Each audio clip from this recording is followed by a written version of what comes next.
Bismillahirrahmanirrahim. Assalamualaikum warahmatullahi wabarakatuh. Yang terhormat Ibu Kepala Sekolah, yang kami hormati Wakil Kepala Sekolah, Bapak, para wali murid, para wali kelas, dan Bapak Ibu guru seluruhnya, serta adik-adik pelajar yang saya cintai dan saya banggakan. Alhamdulillah wa syukurillah wala haula wala quwata illa billah. Pada kesempatan yang baik ini, saya selaku Kasat Bimas Polres Tulungagung AKP Jatmiko Sarjana Hukum diberikan waktu dan kesempatan untuk memberikan sumbangsih sedikit terkait dengan situasi keamanan dan ketertiban masyarakat di wilayah Tulungagung, termasuk tentang kenakalan remaja yang pada akhir-akhir ini juga cukup memprihatinkan bagi masyarakat dan khususnya juga bagi para orang tua atau wali murid. Terkait dengan keamanan ketertiban masyarakat Tulungagung, dari pantauan saya bersama seluruh rekan-rekan kepolisian Resort Tulungagung,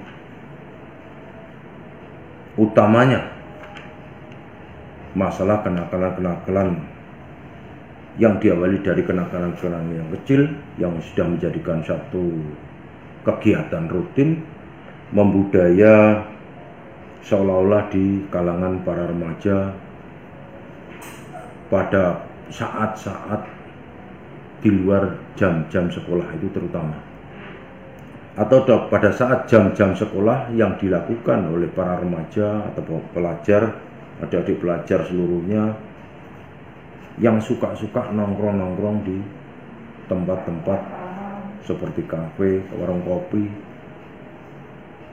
atau tempat-tempat lainnya yang cukup mengkhawatirkan kondisi keamanannya, kemudian juga cukup mengkhawatirkan kondisi daripada pengaruhnya, kemudian cukup juga mengkhawatirkan dengan kondisi keilmuan yang harus diserap pada saat-saat jam belajar digunakan atau dilanggar oleh para adik-adik pelajar, justru tidak mencari ilmu di lembaga sekolah, namun demikian dia mencari relaksasi atau enjoy atau mungkin terpengaruh oleh kegiatan-kegiatan daripada masyarakat yang sudah tidak terikat dengan proses belajar mengajar, yaitu di warung-warung kopi atau mungkin di kafe atau di tempat-tempat yang lain yang seringkali dikunjungi oleh anak-anak pelajar. Pengaruh daripada anak-anak pelajar ketika seringkali datang di tempat-tempat tersebut sering kami jumpai pada saat-saat kami waktu itu masih berada di lingkungan pekerjaan atau tugas di Satuan Narkoba atau di BNN.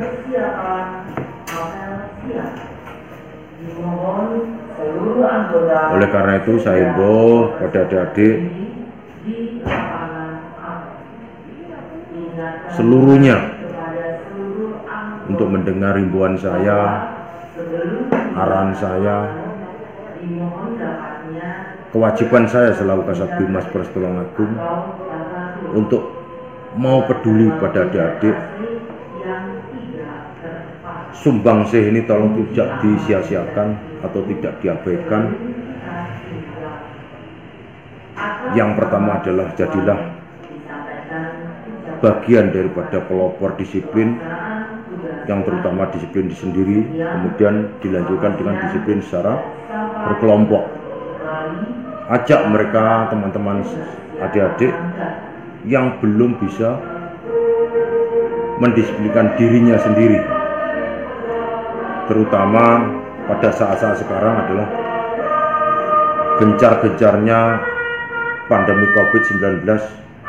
Tentunya disiplin prokes itu yang sangat-sangat diutamakan agar kita tidak terkena wabah daripada virus corona, atau yang lebih ngetren lagi, lebih hal yang baru lagi yang disebut dengan Delta, yang konon asal muasalnya dari negara India.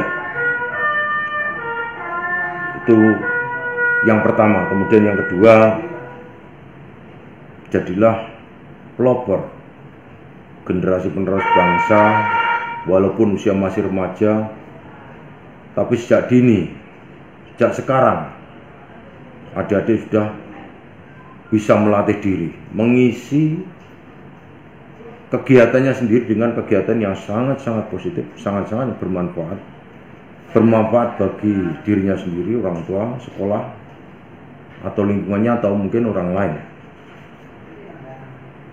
Tidak terpengaruh dengan keadaan-keadaan yang tidak bermanfaat, terutama adik-adik banyak juga yang terpengaruh dengan peredaran penyalahgunaan narkoba atau narkotika. Jangan menyia-nyiakan waktu-waktu di masa-masa adik harus menuntut ilmu, mendapatkan ilmu yang semestinya bermanfaat, justru ditambah dengan ilmu-ilmu yang lain yang sangat-sangat tidak bermanfaat, bahkan banyak mudaratnya daripada manfaatnya. Besar risikonya, terutama bagi sisi fisik adik-adik. Kenapa demikian? Ya, jelas kita berpikir secara logika, kita berpikir secara masuk akal. Ketika badan kita menginginkan untuk bertahan hidup dalam kondisi sehat, jangan coba-coba justru kita mengarah pada sisi negatif atau berlawanan. Dalam kondisi kehidupan yang tidak normal, justru memilih badan kita untuk sakit dengan cara mengonsumsi narkotika. Ini kami sayangkan sekali. Itu sisi-sisi kesehatan. Kemudian sisi-sisi lain terkait dengan risiko hukum, masa depan masih panjang. Pandangan lurus ke depan, mencari tahu apa yang harus dilakukan ke depan dan apa yang harus dilakukan ketika mengejar atau tercapai sebuah angan-angan atau cita-cita. Saya rasa normalnya adik-adik pasti mempunyai cita-cita tanpa didasari dengan perjuangan dari dasar awal menjadi adik-adik.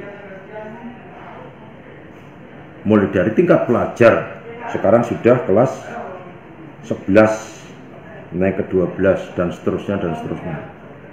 Kalau hanya dihiasi dengan perilaku-perilaku yang tidak ada manfaatnya, banyak mudaratnya, terpengaruh sana sini, tidak punya pendirian apapun,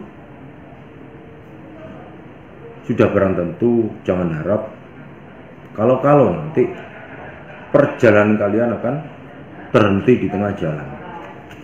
Cita-cita kandas karena perilaku. Harapan orang tua pun juga pupus. Harapan orang tua bahwa adik-adik ini digulawentah sejak kecil hingga menjadi anak-anak remaja, dikasih petuah-petuah petunjuk baik oleh orang tua maupun bapak ibu guru yang ada di kelas, di sekolahan, dilanjutkan dengan ditambah dengan ilmu-ilmu yang lain yang bersifat positif, dihantarkan oleh bapak ibu guru dan orang tua untuk mencapai suatu keberhasilan cita-cita. Ketika adik-adik mendapatkan pengalaman atau pengaruh dari teman-temannya, kemudian diajak oke-oke saja, ho-ho saja, enggak saja, Kalau tidak itu tidak gaul, kalau tidak itu tidak menjadi generasi yang milenium. Ini salah kaprah. Generasi milenium tentu generasi yang tidak ada narkoba.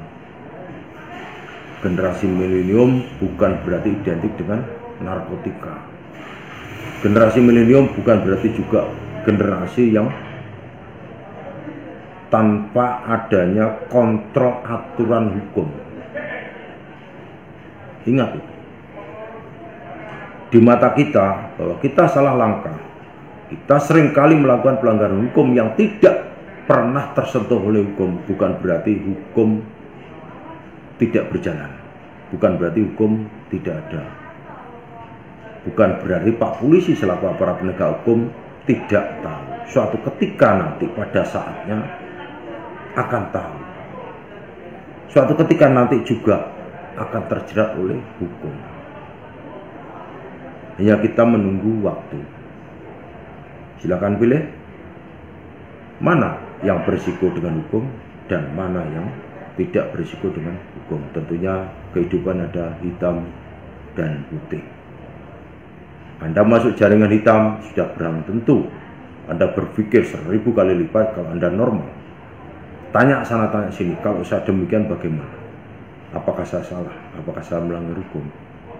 Kalau saya demikian ke putih, apakah saya juga dikatakan masih melanggar hukum atau berisiko hukum?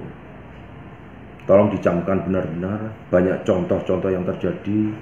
Tidak kurang-kurangnya Pak Polisi bersama seluruh lapisan yang punya gawe, yang punya tanggung jawab kepada rekan-rekan semua, adik-adik semua, kepedulian sana sini sudah tersampaikan baik melalui medsos maupun secara langsung atau melalui daring atau apalah sebutannya. Tidak kurang, namun demikian tergantung juga adanya seorang pemimpin, tentu ada yang dipimpin. Keberhasilan seorang pemimpin tentu bisa dirasakan oleh masyarakat yang dipimpin. Ada pemimpin, ada ketua kelas di kelas, ada yang dipimpin oleh ketua kelas, kemudian yang dipimpin tidak mau dengan ketua kelas, selalu bertentangan dengan apa yang disampaikan oleh ketua kelas. Sudah barang tentu kepemimpinannya, baik yang dipimpin maupun yang memimpin, tidak akan membawa hasil apa-apa. Oleh karena itu semua ada hubungannya.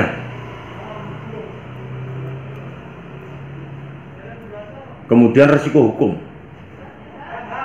Undang-Undang Narkotika tahun nomor 35 tahun 2009 itu adalah produk murni dari pemerintah melalui DPR, kemudian disahkan oleh Presiden, disosialisasikan ke seluruh masyarakat negara Republik Indonesia ini. Keperuntukannya jelas, hukum itu hukum positif dan harus dipatuhi. Ancaman hukuman jelas di situ, mulai ancaman hukuman minimal sampai dengan ancaman hukuman maksimal. Bagi penyalahgunaan narkoba, peredaran gelap narkoba, terancam minimal 4 tahun penjara kurungan. Tidak bisa ditawar-tawar lagi. Minimal 4 tahun. Pada level-level yang lebih tinggi, maksimal adalah hukuman seumur hidup atau mati. Sangat mengerikan. Contoh yang sudah dipublikasikan melalui layar televisi, di koran banyak sekali, bahwa ada hukuman-hukuman yang sampai dilaksanakan oleh pengadilan adalah hukuman maksimal. Oleh karena itu sebagai contoh saja dalam sisi-sisi kehidupan, tentunya kehidupan orang lain, bukan kehidupan adik-adik bersama keluarganya, bersama rekan-rekannya, adik-adik pelajar yang lain, bukan. Itu contoh yang kehidupan yang jelas-jelas ada di bumi Indonesia ini. Pak, Kasat Bimas, kok bisa narkotika itu masuk ke negara kesatuan Republik, padahal semuanya itu ada aparat. Seluruh upaya yang dilakukan oleh para pelaku kejahatan narkotika itu 1001 akal, 1001 cara. Negara Indonesia ini adalah negara kesatuan yang terdiri dari beberapa pulau-pulau.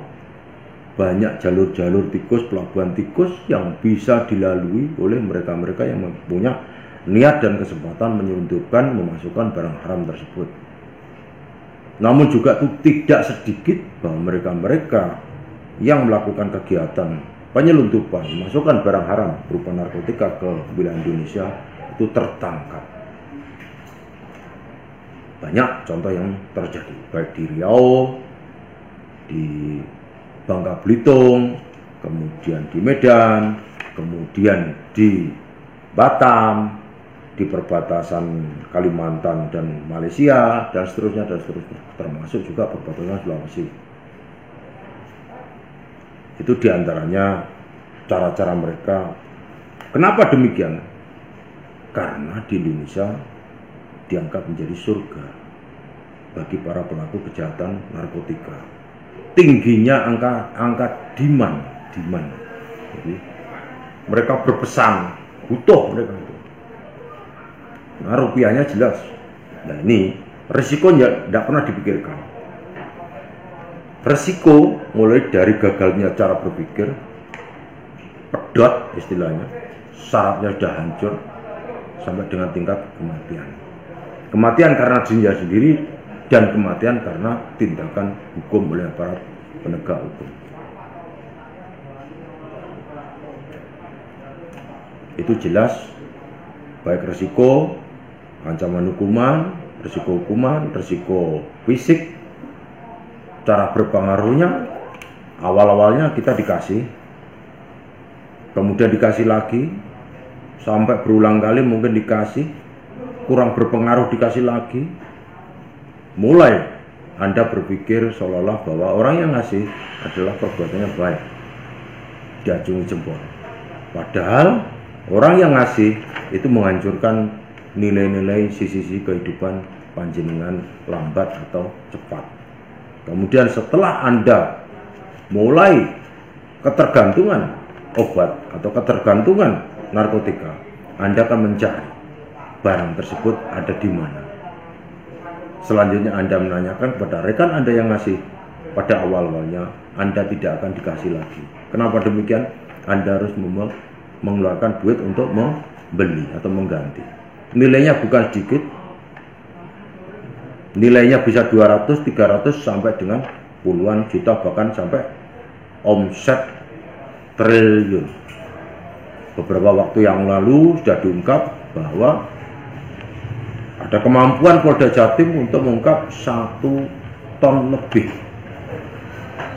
narkotika jenis sabu, bergerak bersama-sama dengan Polda Metro Jaya dan Mabes Polri. Ini sangat mengerikan, sangat mengkhawatirkan. Tidak ada penjajah, bumi pertiwi ini generasinya dihancurkan dengan narkotika. Semua akan terserah pada kembali ke individu masing-masing, menolak ataukah menerima.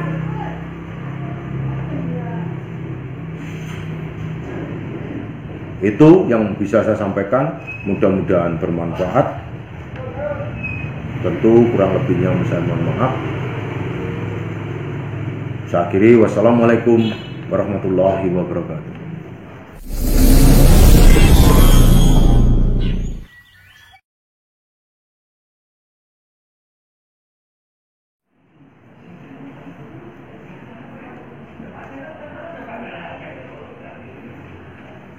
Assalamualaikum warahmatullahi wabarakatuh. Yang terhormat Kepala Sekolah SMN 1 Kedungwaru, yang terhormat Dewan Guru SMPN 1 Kedungwaru, yang terhormat karyawan-karyawati, para panitia MPLS siswa didik baru tahun 2021-2022 SMPN 1 Kedungwaru. Yang pertama, kita mengucap puji syukur kepada Allah Subhanahu wa taala. Pada saat ini kita menerima siswa didik baru dalam kegiatan MPLS tahun 2021 tahun 2022 SMPN 1 Kedungwaru dengan mengucap alhamdulillah masih bisa diberi kesehatan. Sholawat salam kami aturkan kepada junjungan kita Nabi besar Muhammad SAW yang memberi syafaat hingga akhir nanti. Adik-adik sekalian, peserta didik baru SMPN 1 Kedungwaru tahun ajaran 2021-2022. Sebelumnya saya mengucapkan selamat datang kepada adik-adik telah diterima di SMPN 1 Kedungwaru. Semoga apa yang adik-adik cari dalam menempuh ilmu nanti bisa bermanfaat bagi nusa dan bangsa. Di kesempatan ini saya memperkenalkan diri. Saya nama Muhammad Taufik, pangkat Aibtu, bertugas di Satbinmas Polres Tulungagung di unit Bintipmas Pembinaan Ketertiban Masyarakat. Dalam kesempatan ini saya akan memberi materi tentang kenakalan remaja. Adik-adikku yang saya cintai, di sini tema kita, bahasan kita kenakalan remaja. Tentunya diambil dari kata yang sederhana, nakal. Kata nakal itu sebenarnya umum dilakukan mulai dari anak-anak sampai dewasa, bahkan hingga menjelang ajal pun masih kita kadang ada yang merasa nakal. Jadi kita tidak asing terhadap kata-kata nakal tersebut. Jadi saya kupas, kenakalan adalah perbuatan yang menentang, yang bertentangan dengan norma atau ketentuan atau aturan yang ada di lingkungan kita atau di lingkungan masyarakat kita atau di lingkungan sosial kita. Jadi kenakalan. Jadi bisa adik-adik cermati bahwa aku merasa nakal. Nakal apa? Ya nakal di lingkungan adik-adik sendiri, di lingkungan masyarakatnya adik-adik sendiri, di lingkungan sosialnya adik-adik sendiri, seperti itu. Gitu. Yang tadi saya sebutkan norma. Nah, norma itu bahasanya aturan. Aturan yang berada di lingkup adik-adik sendiri. Contoh kecil, adik-adik tinggal di dalam rumah. Norma atau aturan yang ada di dalam rumah sendiri apa? Gitu. Mungkin adik-adik dilarang untuk keluar pada jam-jam tertentu oleh orang tua. Yaitu norma yang berlaku dalam lingkup keluarga adik-adik sendiri gitu. Contoh, keluar rumah di lingkungan sosial adik-adik, di lingkungan RT. Mungkin jam segini dalam masa pandemi seperti ini, adik-adik mungkin ada beberapa gang-gang jalan yang ditutup. Di situ mungkin ada portal atau apa. Itu dicoba ditaati. Mungkin jam-jam tertentu adik tidak boleh keluar masuk di gang tersebut. Ya seperti itu norma yang ada di lingkungan adik-adik sendiri. Terus remaja, tadi saya sebutkan kenakalan remaja. Nah, remaja itu usia di antara anak-anak sampai dewasa, itu remaja gitu. Di dalam bahasanya itu jadi waktu manusia berumur belasan tahun. Jadi seusia adik-adik ini ya seusia remaja gitu. Pada masa remaja ini adik-adik tidak pula disebut juga anak-anak, tidak pula juga disebut dewasa gitu. Ya tadi saya sebutkan kenakalan remaja, sekarang saya kupas secara harfiah, secara bahasa dalam kalimat yang agak luas. Jadi kenakalan remaja adalah suatu perbuatan yang melanggar norma, aturan, atau hukum dalam masyarakat yang dilakukan pada usia remaja, usia adik-adik ini, atau transisi masa anak-anak menuju dewasa, yang disebabkan oleh suatu pengabaian sosial yang akhirnya menyebabkan perilaku menyimpang. Nah, ini perilaku menyimpang. Perilaku menyimpang tadi diartikan bisa yang melanggar norma atau aturan yang berlaku. Nah, sebenarnya bulet aja, bulet tapi berkaitan ya. Itu contoh yang menyimpang kira-kira adik-adik di lingkungan sosial keluarga. Itu contoh kecil. Adik-adik mungkin punya saudara, mungkin jahil terhadap saudaranya, jahil terhadap tetangganya. Itu ya perilaku yang menyimpang. Adik-adik dengan teman sebaya sering berkelahi, itu juga perilaku menyimpang gitu. Atau mungkin adik-adik yang sudah bisa mengendari kendaraan bermotor, keluar dari rumah langsung balapan, itu juga perilaku yang menyimpang. Mungkin di usia adik-adik belum diizinkan orang tua untuk mengendari kendaraan bermotor. Itu contoh kecil itu yang ada di lingkungan rumah. Sekarang contoh kecil perilaku menyimpang yang ada di lingkungan sekolah. Itu saya sebutkan, mungkin adik-adik tidak mengerjakan PR yang ditugaskan oleh Bapak Ibu guru. Adik-adik terlambat masuk sekolah, bisa. Adik-adik mungkin hal yang kecil menyembunyikan alat tulisnya teman, gitu. Itu juga adik-adik melawan Bapak Ibu guru yang ada di sekolah, itu juga perilaku menyimpang, gitu. Jadi hal-hal yang semacam itu kalau bisa jangan dilakukan, karena itu juga bentuk kenakalan remaja di usianya yang adik-adik sekarang ini di usia adik-adik yang sekarang ini jalani gitu ya. Gitu. Faktor-faktor yang membuat terjadinya penyimpangan sosial itu ada dari luar, ada dari luar kemungkinan pengaruh teman-teman adik-adik di lingkungan adik-adik bermain. Mungkin di sana, oh di sini enak ngerokok, yuk kumpul di sini ngopi, gitu. Ngopi bareng-bareng, ngerokok bareng-bareng di usia adik-adik yang belum boleh untuk merokok, cari duitnya susah, uang saku mau berangkat sekolah aja susah, sampai merokok. Nanti efeknya bisa mencuri di dalam rumah, gitu kan? Kurang bagus kan? Itu salah satu bentuk perilaku menyimpang, gitu. Kalau di dalam sekolah. Di dalam sekolah faktor dari dalam adik-adik mungkin karena kondisi keluarga, mungkin adik-adik terintimidasi oleh anggota keluarga gitu, mungkin dengan saudaranya, jumlah saudara 2 atau 3, di mana adik-adik mungkin uang sakunya sekolah nggak sama, uang jajannya nggak sama, perlakuan daripada orang tua adik-adik tidak sama terhadap adik-adik, kurangnya kasih sayang, itu juga menyebabkan perilaku-perilaku menyimpang dari dalam diri keluarga sendiri gitu ya. Dari luar lagi saya contohkan, adik-adik mungkin kurangnya bisa menyerap budaya yang adik-adik terima, itu bisa.